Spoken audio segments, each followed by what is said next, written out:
a show, and it just blew my mind. He said, the objective of Bad Boy is to kill talent. In light of the horrific claims of abuse made by Kesey against Shoreditch residences, a very concerning trend that extends, it's important to keep in mind that despite these serious charges, Diddy's own children have not been exempt from his claimed domineering and destructive habits, especially in their professional careers. This goes beyond his romantic relationships and into the fundamental fabric of his family.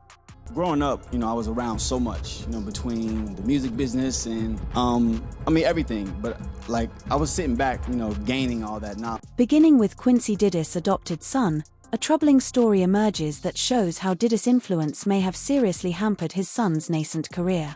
The most obvious example of this is the episode involving the TV drama Empire, which is renowned for propelling its stars to new heights.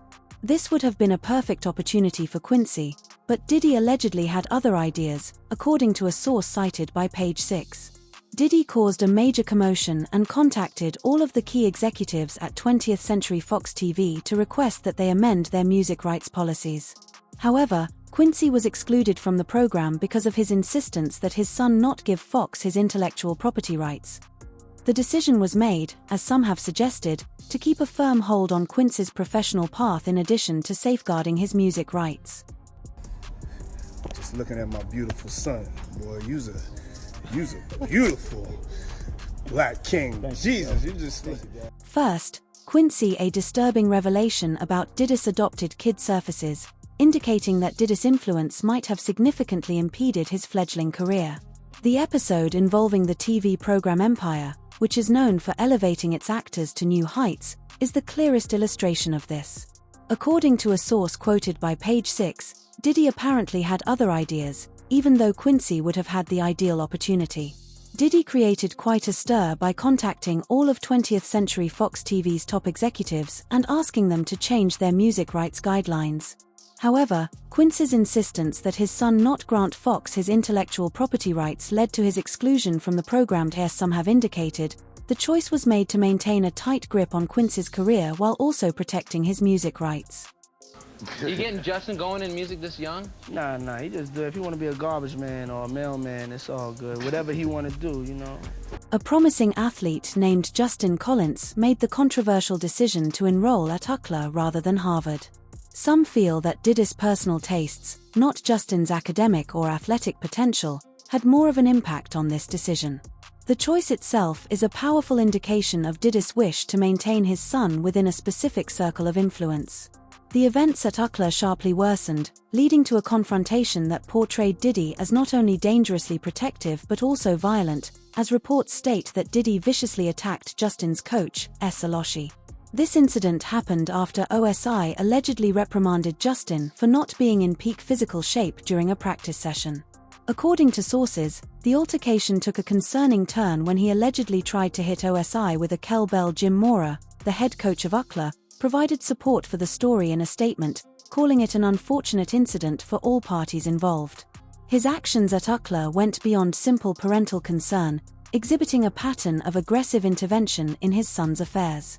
His insistence on getting involved in situations regardless of the consequences further highlights the theme of control that permeates his relationships with his. So he gotta look good going into it, because right now, in the public's eye, he don't look that good, bro. Contributing to this challenging story, Hilton Meiser, in the wake of their son's DUI arrest, Justin's mother harshly criticized Diddy on Instagram, expressing her deep frustration with his lifestyle and suggesting that it led Justin down a problematic path. Her comments, such as "I'm not protecting anyone anymore, this is my son and all the children I love, a come to Jesus moment, and a fish rots from the head down," which implies that leadership is not only a major contributing factor in a family or organization's success but also the root cause of its failure and demise, clearly show her outrage and disappointment. Not content to stop there, Hilton's tirade accused Justin's football team, UCLA, of failed her son by saying, "Everyone can understand it." Her strong and unvarnished statements reveal her ingrained conviction that Diddy's surroundings, particularly educational establishments like UCLA, contributed to their son's demise. In her additional statements, Hilton wasn't afraid to criticize Diddy's career decisions and cast doubt on his moral character. Moving further into the complex web of Diddy's personal and professional relationships, her statement, "How did you go from one of the greatest to ever do it to making all your money off alcohol and suing the damn company," suggests a sharp shift from enviable achievement to dubious ethics. We reach Christian Colmes's curious case. Diddy and Kim Porter's son Christian is frequently called Diddy Mini-Me, and acclaimed for his stunning likeness to his mother. He rose to prominence in the music industry. However, his journey reveals a story that fits in well with the main issue of Diddy's purported influence over his kids' careers. So to see him chase his dream and to see like all of the obstacles that he had to overcome without my help. When Christian first started his music career, there was a lot of excitement surrounding it. He said on Instagram that getting signed to Epic and Bad Boy Records was an absolute dream come true. "I'm so grateful for everything that God has given me, and I will never take it for granted." This hopeful and appreciative statement signaled what appeared to be the start of a bright future following in his legendary father's footsteps, but the course of his career begs difficult questions even though he has the talent and the support of Diddy's influential platform. Considering all the resources available to him, viewers are left wondering why Christian's career hasn't experienced the rapid rise one might anticipate. More substantial, there is a lot of conjecture in the industry that Diddy's own anxieties and need for control may be impeding his son's development. It is impossible to dismiss rumors that Diddy, in spite of his public persona, may be afraid of being outdone by his own progeny. Given his past relationships with other artists, the rumors of Diddy's jealousy and domineering nature gain traction. It is said that he doesn't let anyone, not even his sons, eclipse him. This idea that there is only one star in that show resonates strongly in the context of Christian's stalled career advancement. The notion that Diddy would employ the same repressive methods he is said to employ on his artists on his own kids presents a concerning image of a parent whose unquestioned supremacy may be a prerequisite for his love and support. And that was it. Be honest with it. And he can't be honest with it. But it's crucial to counter these rumors with a noteworthy accomplishment in Christian's career.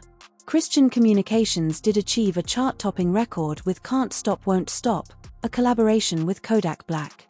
This achievement was noteworthy in and of itself, and it also happened to coincide with Diddy's chart-topping performance. A father and son team creating history. Diddy's remarks during his celebration at this moment, "I'm so proud of you," may seem contradictory because they acknowledge both God's and our hard work.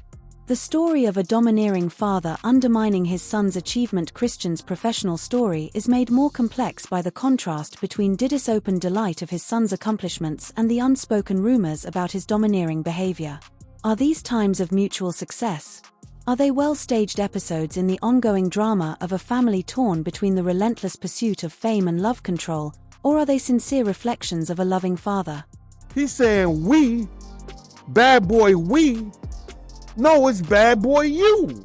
As the story progresses, Diddy's overall pattern of behavior becomes more apparent outside of the family.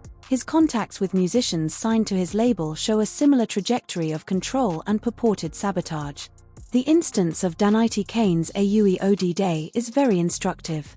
OD Day publicly charged Diddy with financial exploitation and mismanagement, claiming that Diddy has embezzled the money of artists throughout his career, including Danity Kane, and is now attempting to remove Trump from office by showing up with 18 days to the election.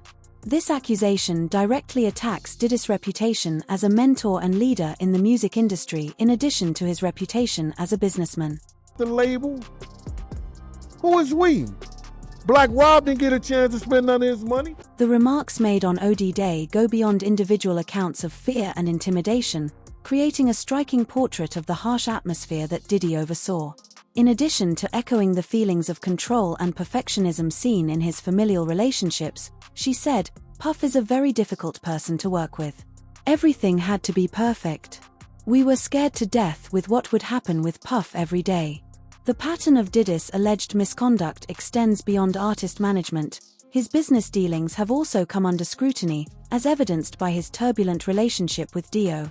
After Diddy filed a lawsuit accusing Diddy of unfair treatment, the worldwide spirits company severed its ties with him, claiming they refused to treat its black partners fairly. Diddy accused Stark of marketing it only to urban consumers and kneecapping daily sales growth for almost 10 years. This fight gives Diddy's story a further level of complexity by implying his propensity for heated, public arguments. The fallout from these accusations was swift, and a prominent DJ retorted that Diddy had continually weakened our alliances and threatened to publicly disparage Dio if we didn't comply with his irrational financial demands. This claim presents Diddy as a difficult and maybe harmful business partner in addition to being a domineering personality in interpersonal interactions. These diverse examples highlight a major aspect in Diddy's behavioral pattern. His behaviors, as said, are defined by a deep-seated need for control that extends to financial, professional, and personal realms. He consistently prioritizes his interests, frequently at the expense of others, whether they be his children or professional associates. This behavior goes against his public persona as a prosperous businessman and music mogul, which begs important questions about the real nature of his relationships and how his actions affected the lives and careers of people around him. Now, we turn to you, our wise audience, to share your thoughts on these accusations against Diddy. Do you perceive them as a pattern of jealousy and control, or are they just isolated occurrences that have been exaggerated, and how does this affect your opinion of his legacy in the music industry? Please share your opinions in the comments section below. We're interested in hearing your perspective on this complex tale. Until the next time, keep the discussion going.